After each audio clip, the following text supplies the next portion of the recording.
Assalamualaikum dan salam sejahtera.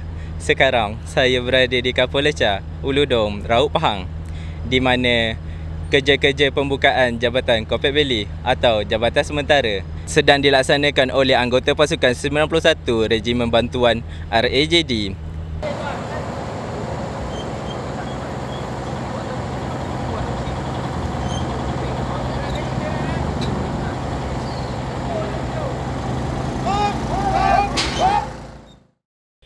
Jabatan Kapal Lecah Ulu Dom yang menjadi nadi utama penduduk setempat dan menghubungkan 3 kampung serta perumahan Prima Lecah runtuh akibat arus deras dari Sungai Dom pada Januari 2021.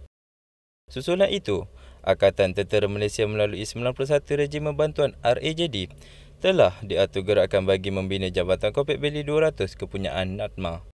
Setelah 4 tahun menabur jasa kepada lebih 500 penduduk Lecah, jabatan sepanjang 24 meter dan 7.35 meter lebar ini dibuka bagi membenarkan Jabatan Kerja Raya melaksanakan kerja-kerja pembinaan jabatan baru.